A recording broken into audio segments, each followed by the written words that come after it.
त्यांचं खूप एक्सरसाइज करत असतात, डाएट करत असतात, पण तरी वजन हालतच दे नॉट नाही. Able to achieve the target हां, वेट. असं अजून कुठलं मेडिसिन असतं? अजून नवीन जे आता आलेलं आहे इंजेक्टेबल मेडिकेशन्स आहेत. हां, so there are injectable medicals again GLP-1 ॲगॉनिस्ट आहेत ते, हां, विच आर इंजेक्टेबल टिर्झेपेटाईड, ज्याला माउंजरो पण म्हणतात. हां. माउंजरोच्या ट्रेड नेमने ट्रेड आलेलं आहे. नेमेन ते लोकांमध्ये प्रचलित पण येस, आहे. माउंजरोचं हे खूप प्रचलित झालेलं आहे.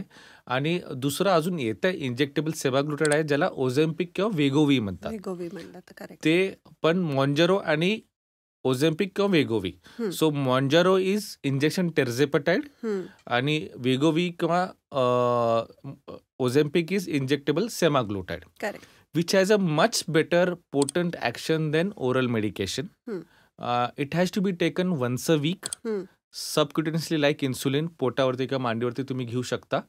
आणि त्याचे वेगवेगळे डोसेस असतात. So depending on we always start on the basic dose, आणि त्याच्यानंतर जसं पेशंट त्याला टॉलरेट करेल तसं ते आपण ते डोसेस वाढवतो for a better weight loss and for a better diabetes control also. If you are diabetic and if you want to take this injectable medications, तर तुम्हाला सम मेडिसिन्स सच एज ग्लिप्टिन्स, इन्क्रिटेड ॲनालॉग्स जे आपण म्हणतो, ते बंद करावे लागतात. हं. So you should consult your physician and then only take this injections.